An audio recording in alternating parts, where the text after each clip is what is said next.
அன்பான தோழிகளுக்கு வணக்கம். Welcome to Madhavaram kitchen. நான் உங்கள் சாரதா சுந்தரபிரகாசம். இப்போது நம்ம ஒரு பிரேக்ஃபாஸ்ட் ரெசிபி தாங்க பார்க்க போகிறோம். அது நீங்கள் குழந்தைங்களுக்கு லஞ்ச் பாக்ஸில் கூட கொடுத்து விடலாம். Masala bread toast. அது எப்படி பண்ணுறதுன்னு பார்க்கலாம் வாங்க. அதுக்கு இந்த மாதிரி ஒரு தட்டு எடுத்து வச்சுக்கோங்க. ஃபஸ்ட்டு இதில்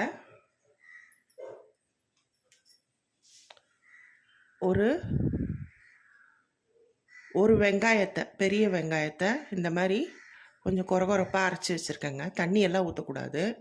மிக்சியில் ஒரு ஓட்டு, சின்ன சின்ன துண்டாக நறுக்கி மிக்சியில் ஒரு ஓட்டு ஓட்டிட்டு வச்சுருக்கேன். அதை இதில் போட்டுக்கலாம்.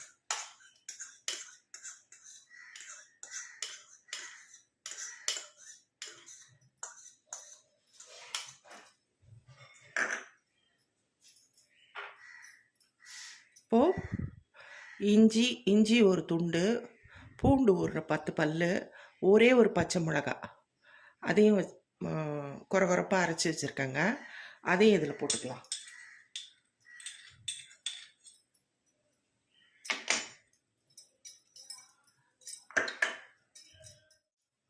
இப்போது இதில் நான் 3 முட்டை இதில் சேர்க்க போகிறேங்க. அதனால் அதுக்கு தேவையான அளவு உப்பு போட்டுக்கலாம்.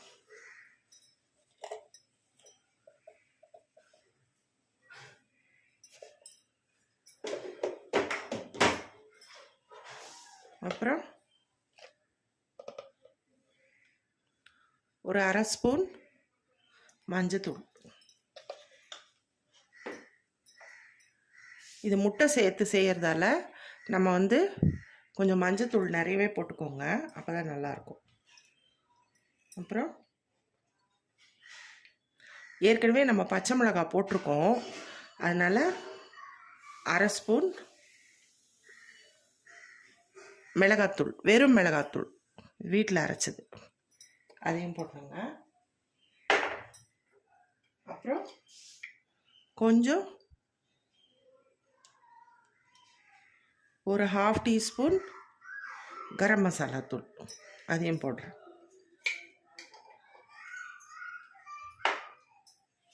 போட்டுட்டு இப்போது இதை நம்ம கையால் நல்லா பசஞ்சிக்கலாங்க.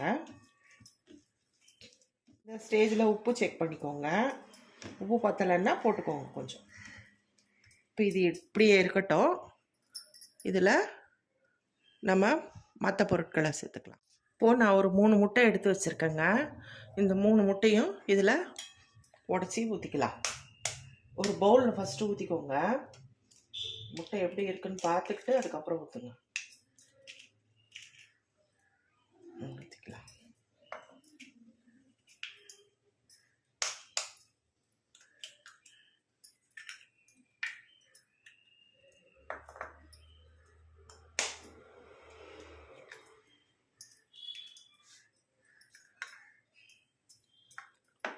இப்போது நல்லா பீட் பண்ணிக்கோங்க.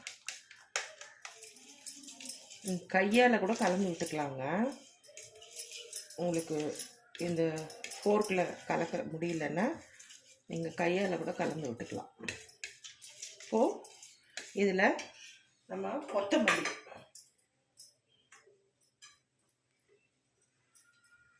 கொத்தமல்லி நல்லா பொடியை கட் பண்ணி வச்சுருக்கேங்க. இதை இதில் போட்டுக்கலாம்.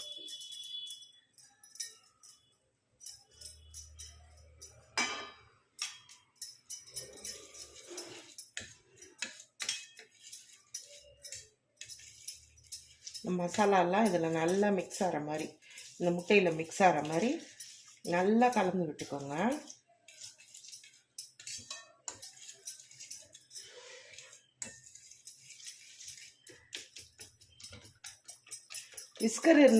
விஸ்கர் இருந்தால் கூட விஸ்கரில் கூட கலக்கலாங்க,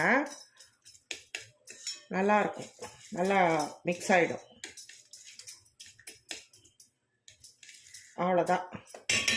இப்போது இந்த மசாலா மிக்ஸ் ரெடி ஆகிடுச்சு. இப்போ நம்ம இதில் ப்ரெட்டை டிப் பண்ணி டோஸ்ட் பண்ணிக்கலாம். ஸ்டவ் ஆன் பண்ணி ஒரு தோசை பேன் வச்சுருக்கேங்க. இது காயட்டும்.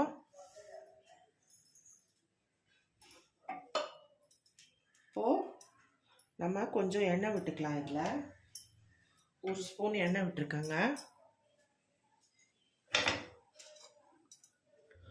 ஒரு 6 ஸ்லைஸ் பிரெட் எடுத்திருக்கேன்.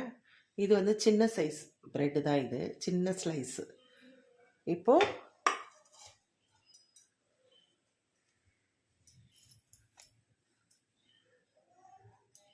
இதில் துவச்சி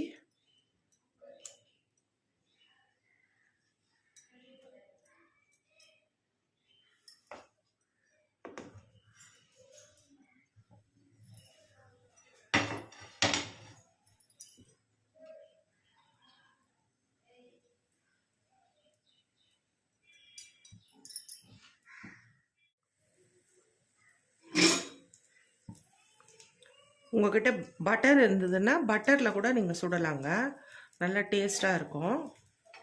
நான் இன்றைக்கி என்கிட்ட பட்டர் இல்லை, அதனால் எண்ணெய் ஊற்றி தான் அதில் சுடுறேன்.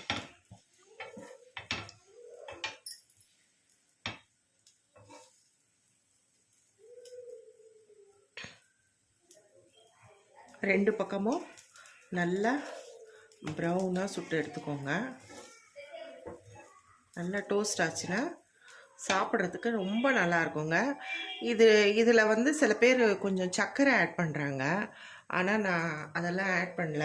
ஏன்னா இது ஆல்ரெடி ஸ்வீட் ப்ரெட்டு, அதனால் நம்ம சர்க்கரைலாம் எதுவும் போட தேவையில்லை. சர்க்கரை பால் போட்டு அது ஒரு பிரெட் டோஸ்ட் இருக்குங்க. அது வந்து நான் இன்னொரு நாளைக்கு அப்லோட் பண்ணுறேன் அந்த வீடியோ. அதுவும் நல்லா டேஸ்ட்டாக இருக்கும், மிளகுத்தூளெல்லாம் போட்டு.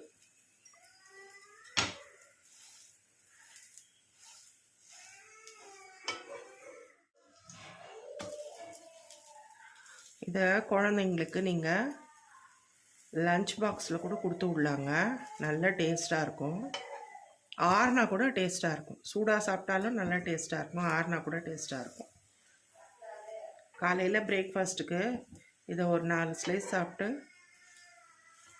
ஒரு கப் ஹார்லிக்ஸோ இல்லை காஃபி குடிக்கிறதா இருந்தால் காஃபியும் குடிச்சிக்கலாம். நல்லா இருக்குங்க, ஃபில்லிங்காக இருக்கும். அவ்வளோதாங்க, ஃப்ரை ஆகிடுச்சு. இப்போ நம்ம பிளேட்டில் எடுத்துடலாம். இதே மாதிரி நம்ம 6 ஸ்லைஸ் ப்ரெட்டும் சுட்டு எடுத்துக்கலாங்க. அவ்வளோதாங்க, tasty masala bread toast ready ஆயிடுச்சு. இதுக்கு தொட்டுக்கிறதுக்கு எதுவுமே வேண்டாங்க. நான் கொஞ்சம் சாஸ் வச்சுருக்கேன், சாஸ் இருந்தால் போதும். இதை நீங்கள் வந்து லஞ்ச் பாக்ஸில் கூட குழந்தைங்களுக்கு கொடுத்து அனுப்பலாம். நல்ல ஹெல்த்தியான ரெசிபி. நீங்கள் இந்த ஒயிட் பிரெட் வேண்டாம் அப்படின்னு நினச்சிங்கன்னா ப்ரௌன் ப்ரெட்டில் கூட, வீட் ப்ரெட்டில் கூட நீங்கள் செஞ்சுக்கலாம். காலையில் எல்லாருமே சாப்பிட்லாங்க. நமக்கு இட்லி மாவு தோசை மாவு இல்லாத சமயத்தில் நம்ம இந்த மாதிரி செஞ்சு சாப்பிட்டுக்கலாம். ஹெல்த்தியாக இருக்கும். நமக்கு முட்டையும் உடம்புல சேர்ந்த மாதிரி இருக்கும். இதில் இருக்கிற எல்லாமே நம்ம வீட்டில் நம்மளாக இது பண்ண பொருட்கள் தான், அதாவது எல்லாமே இந்த பவுடரெல்லாம். அதனால் இது ரொம்ப ஹெல்த்தியான ரெசிபிங்க. நீங்களும் இதே மாதிரி ட்ரை பண்ணி பாருங்கள். ட்ரை பண்ணி பார்த்துட்டு எனக்கு ஃபீட்பேக் கொடுங்க. இந்த வீடியோ உங்களுக்கு பிடிச்சிருந்தா லைக் பண்ணுங்கள், ஷேர் பண்ணுங்கள், கமெண்ட் பண்ணுங்கள். மறக்காமல் சப்ஸ்கிரைப் பண்ணிவிடுங்க.